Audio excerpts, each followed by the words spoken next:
Assalamualaikum warahmatullahi wabarakatuh. Saudara-saudara sekalian, Bapak dan Ibu yang saya hormati, dari Sabang sampai Merauke, dari kota besar sampai pelosok desa, izinkan saya mengajak Anda semua berhenti sejenak. Tarik napas, tenangkan pikiran, dan mari kita fokus pada satu pembahasan yang belakangan ini begitu cepat beredar, begitu ramai dibicarakan, dan begitu mudah memancing emosi, baik harapan maupun kekhawatiran. Karena yang sedang kita bicarakan bukan perkara kecil. Ini menyangkut kebijakan, menyangkut anggaran, menyangkut hak, menyangkut kepastian, dan pada akhirnya menyangkut hajat hidup banyak orang. Terutama ketika sebuah kabar menyinggung pembayaran yang dinanti-nanti seperti THR, rapelan, dan gaji ke-13, maka wajar jika perhatian publik langsung tertuju pada satu tanggal yang disebut-sebut semakin dekat, yaitu sebelum atau sampai 20 Februari. Namun di titik inilah kita harus dewasa.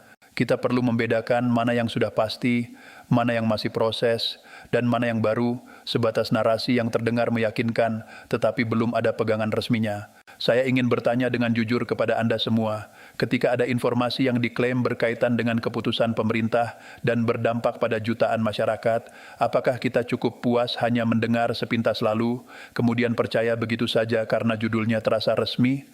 Atau kita memilih memahami secara utuh, menelaah secara tenang, dan menunggu kepastian sebelum mengambil kesimpulan? Pengalaman selama ini mengajarkan kita satu hal, arus informasi seringkali bergerak lebih cepat daripada klarifikasi resmi.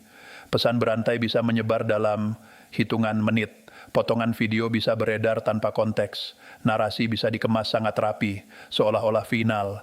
Padahal kepastian bukan datang dari keramaian, bukan dari viral, dan bukan dari kata-katanya. Kepastian selalu datang dari dokumen resmi, kanal resmi, dan prosedur resmi. Belakangan ini, kabar yang beredar mengarah pada kemungkinan adanya kebijakan penting yang akan diperjelas atau diumumkan sebelum atau sampai 20 Februari. Ada yang mengaitkannya dengan pencairan dana tertentu, ada yang menyebut penyesuaian kebijakan, ada pula yang menekankan dampaknya akan luas. Lalu, di gelombang kabar itu muncul narasi lain yang lebih spesifik. Disebut-sebut Presiden Republik Indonesia, Prabowo Subianto, sudah menandatangani peraturan pemerintah terbaru terkait THR, rapilan gaji pensiunan, dan gaji ke-13 tahun 2026. Bahkan ada yang menyebut momentum pencairannya pada Maret 2026 dengan angka penerima yang sangat besar, sekitar 9,4 juta orang, mencakup ASN aktif, TNI, Polri, dan pensiunan. Kalimatnya terdengar meyakinkan, logikanya terdengar masuk akal, dan bagi banyak orang, ini seperti kabar yang menyejukkan. Tetapi justru karena terdengar sangat baik, disinilah kita wajib ekstra hati-hati. Yang paling berbahaya bukan hanya kabar buruk, yang sering membuat orang terpeleset adalah kabar yang terdengar terlalu baik, membuat hati senang, lalu mendorong orang percaya sebelum ada dasar hukum yang bisa dicek. Bapak dan Ibu, mari kita bahas pelan-pelan. Kita tidak ingin berspekulasi, kita ingin runtut, jelas, dan rasional. Dalam sistem pemerintahan Indonesia, kebijakan besar yang menyangkut anggaran negara tidak pernah berjalan tanpa proses. Ada tahapan yang harus dilalui. Mulai dari perencanaan dalam kerangka APBN, pembahasan lintas kementerian, sinkronisasi dengan lembaga pelaksana, sampai akhirnya ditetapkan dalam bentuk peraturan pemerintah atau aturan teknis lainnya. Setiap langkah memiliki mekanisme, setiap mekanisme punya dokumen, dan setiap dokumen punya jejak administratif. Jadi ketika ada kabar yang mengatakan akan diumumkan sebelum tanggal tertentu atau sudah diteken, maknanya harus kita pahami dengan cermat, apakah sudah benar-benar final dan bisa dijalankan, atau masih menunggu tahap pengundangan dan petunjuk teknis. Mengapa tanggal 20 Februari menjadi sorotan?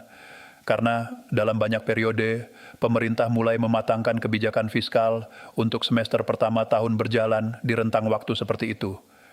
Kalau memang ada program atau pembayaran yang akan berdampak luas, wajar jika pemerintah berupaya memberi kepastian lebih awal agar administrasi bisa berjalan tertib. Tidak mungkin dana besar dicairkan tanpa petunjuk teknis. Tidak mungkin keputusan nasional dijalankan tanpa surat edaran resmi.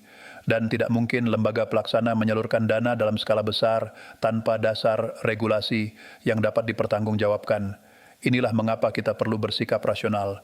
Jangan panik, jangan terburu-buru menyimpulkan, tetapi juga jangan menutup mata. Kita cukup memosisikan diri sebagai warga yang cerdas, menunggu sambil memantau sumber resmi. Sekarang kita masuk pada inti yang paling sering ditanyakan, terutama oleh Bapak Ibu para pensiunan. Pertama, tentang THR. Bagi pensiunan, THR bukan sekadar simbol. THR adalah napas, tambahan menjelang Ramadan dan Idul Fitri. Kebutuhan rumah tangga biasanya meningkat, harga bahan pokok sering bergerak naik, kebutuhan kesehatan tidak bisa ditunda, tagihan tetap berjalan, dan banyak keluarga menggantungkan perencanaan keuangannya pada waktu pencairan yang jelas. Kedua, tentang rapelan. Istilah rapelan terdengar menggembirakan karena berkonotasi ada hak yang dibayarkan sekaligus. Namun rapelan bukan hadiah. Rapelan pada dasarnya adalah pembayaran atas selisih atau hak yang tertunda, biasanya karena penyesuaian yang berlaku, surut atau proses verifikasi data yang menyebabkan penyaluran tidak bisa dilakukan serentak. Maka pertanyaan yang wajib diajukan secara logis adalah, raplan yang dimaksud raplan apa? Berlaku surut sejak kapan? Berdasarkan kebijakan apa? Karena tanpa ketentuan yang menyebutkan adanya penyesuaian berlaku surut, kata rapelan bisa menjadi kabur dan memunculkan ekspektasi yang tidak tepat. Ketiga, tentang gaji ke-13. Dalam praktik tahun-tahun sebelumnya, gaji ke-13 sering memiliki jadwal yang berbeda dari THR. Gaji ke-13 kerap dikaitkan dengan kebutuhan pendidikan, sehingga waktu pencairannya tidak selalu bersamaan dengan THR. Jadi, ketika ada narasi yang menggabungkan THR, rapelan, dan gaji ke-13 dalam satu paket kabar, kita perlu menahan diri untuk tidak langsung menyimpulkan bahwa semuanya akan cair di waktu yang sama. Bisa saja diatur dalam satu regulasi, tetapi waktu dan mekanismenya berbeda. Bahkan komponen yang diterima pun dapat berbeda antara ASN aktif dan pensiunan karena struktur penghasilan dan tunjangan tidak sepenuhnya sama. Lalu ada hal lain yang juga perlu dipahami, perbedaan antara ASN pusat dan ASN daerah, serta implikasinya terhadap kebijakan. Narasi yang beredar sering menyebut bahwa untuk ASN pusat, ada komponen tertentu seperti tunjangan kinerja yang ikut menjadi pertimbangan, sedangkan untuk ASN daerah skemanya dapat disesuaikan dengan kemampuan fiskal masing-masing daerah. Artinya implementasi bisa berbeda antar daerah. Nah, untuk pensiunan, pelaksanaannya sangat terkait dengan lembaga yang menyalurkan, termasuk validasi data, ketepatan rekening, dan sinkronisasi administrasi. Karena itu, kita tidak boleh berhenti pada kata akan cair. Kita harus melihat bagaimana caranya cair dan apa syarat teknisnya. Bapak Ibu, saya ingin menekankan satu prinsip sederhana. Ukuran kepastian itu bukan seberapa meyakinkan judulnya, bukan seberapa banyak yang membahas, dan bukan seberapa sering muncul di beranda. Ukuran kepastian adalah bisa atau tidaknya kita memverifikasi. Jika memang peraturan pemerintah sudah diteken dan sudah berlaku, biasanya ada beberapa tanda yang bisa dicek secara logis. Ada nomor peraturan yang jelas, ada tanggal penetapan, ada proses pengundangan, ada pernyataan resmi dari kementerian terkait, dan ada penjelasan teknis dari lembaga pelaksana, termasuk jadwal atau mekanisme pencairan. Tanpa itu, posisi kita masih menunggu. Menunggu bukan berarti pesimis. Menunggu berarti disiplin. Menunggu berarti menghormati prosedur. Di sisi lain, kita juga harus memahami mengapa narasi semacam ini cepat sekali menyebar. Karena ini menyentuh kebutuhan nyata, ini menyentuh harapan. Jutaan keluarga menanti kepastian, dan ketika ada kabar yang terdengar menjanjikan, apalagi dikaitkan dengan bulan Maret yang berdekatan dengan Ramadan dan hari besar keagamaan, secara logika ekonomi itu terasa masuk akal. Pemerintah memang sering menempatkan kebijakan tertentu di momentum yang menjaga daya beli masyarakat. Jika benar ada kebijakan yang mempercepat atau memastikan pembayaran tertentu pada Maret, dampaknya bisa luas. Perputaran uang meningkat, pasar tradisional lebih ramai, UMKM bergerak, apotek lebih hidup, dan ekonomi mikro mendapatkan dorongan.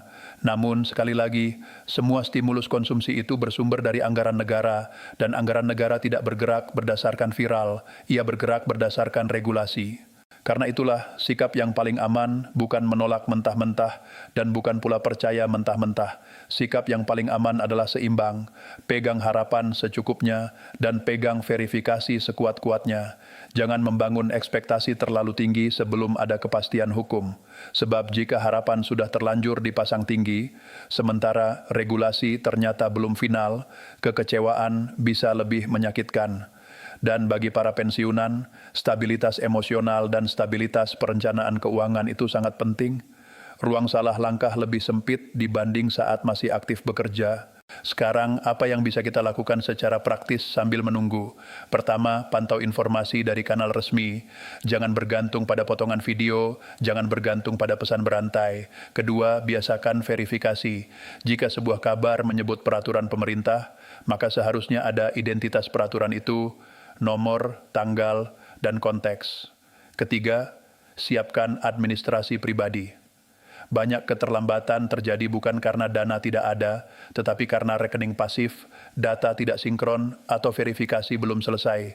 Jadi pastikan rekening yang digunakan aktif, data kependudukan dan administrasi terkait rapi, dan bila ada layanan pembaruan data yang resmi, ikuti prosedurnya melalui jalur yang benar. Keempat, jangan membuat keputusan keuangan besar hanya karena katanya uang akan cair.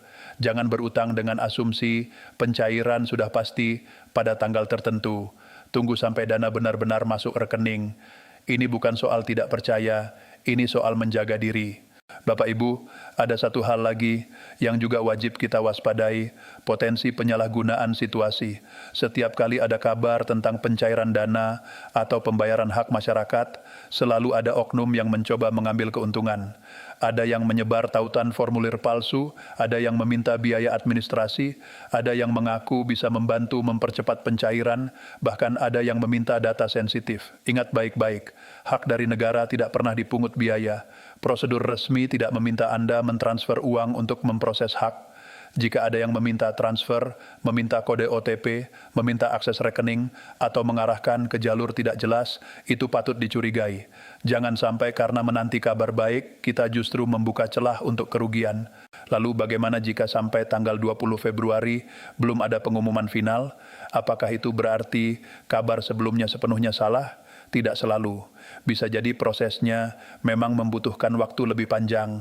Kebijakan yang menyangkut jutaan penerima tidak bisa diputuskan tergesa-gesa. Ada faktor penerimaan negara, ada proyeksi belanja, ada kondisi ekonomi global, ada stabilitas fiskal, dan banyak indikator lain yang menjadi pertimbangan. Jadi, tidak keluarnya pengumuman pada tanggal tertentu tidak otomatis membatalkan kemungkinan adanya kebijakan. Itu hanya berarti kita belum sampai pada tahap kepastian. Dan sebaliknya, jika sebelum tanggal itu ada pernyataan resmi yang jelas, maka kita menyambutnya dengan tenang dan penuh rasa syukur, karena akhirnya ada pegangan yang bisa dijadikan dasar. Saya ingin menutup pembahasan ini dengan satu pesan yang mudah diingat. Hak yang memang menjadi milik Anda tidak akan hilang. Negara bekerja dengan sistem, kebijakan berjalan dengan aturan, dan kepastian selalu datang melalui jalur resmi, bukan melalui kabar angin. Maka sampai ada pengumuman yang bisa diverifikasi, mari kita lakukan 3 hal sederhana, namun penting. Pantau sumber resmi, verifikasi sebelum percaya, dan siapkan administrasi pribadi agar tidak terhambat masalah teknis. Jika pengumuman resmi benar-benar keluar, di situ akan dijelaskan siapa yang terdampak, bagaimana mekanismenya, kapan pelaksanaannya, dan komponen apa saja yang dibayarkan. Tidak akan ada lagi ruang untuk spekulasi. Tetapi jika belum ada kepastian, kita tetap tenang karena proses kebijakan memang memiliki tahapan. Bapak Ibu para pensiunan ASN yang saya hormati, salam hormat setinggi-tingginya untuk Anda semua dari Sabang sampai Merauke, dari Miangas sampai Pulau Rote. Semoga Bapak Ibu selalu diberi kesehatan, umur panjang, hati yang lapang, dan rezeki yang berkah. Setelah puluhan tahun mengabdi, ketenangan dan kepastian memang menjadi kebutuhan yang paling berharga. Karena itu, ketika ada kabar yang menyebut THR, rapelan, dan gaji ke-13 tahun 2026 akan cair, bahkan disebut-sebut akan terjadi pada Maret, wajar jika hati ikut berdebar. Namun, mari kita berdiri di atas pijakan yang kuat. Kita boleh berharap, tetapi jangan sampai harapan membuat kita lupa memeriksa. Kita boleh optimis, tetapi jangan sampai optimisme membuat kita mengabaikan aturan. Kalau kabar itu benar, maka tanda-tandanya akan jelas, regulasi bisa dicek, pengumuman resmi bisa dilihat, petunjuk teknis bisa diikuti, dan pada akhirnya dana benar-benar masuk ke rekening sesuai prosedur. Dan kalau belum jelas, itu berarti kita masih menunggu, bukan berarti kita kalah, bukan berarti hak kita dihapus, melainkan karena negara memang bekerja dengan mekanisme. Yang paling kuat bukan yang paling cepat percaya, tetapi yang paling sabar menunggu kebenaran. Semoga pembahasan ini memberi ketenangan, memberi arah, dan membantu Bapak Ibu menyikapi setiap informasi dengan lebih cerdas. Terima kasih sudah menyimak sampai akhir dengan penuh perhatian. Semoga Allah Subhanahu wa Ta'ala selalu melindungi kita, memudahkan urusan kita, dan memberikan kebaikan bagi masyarakat Indonesia secara keseluruhan. Wassalamualaikum warahmatullahi wabarakatuh.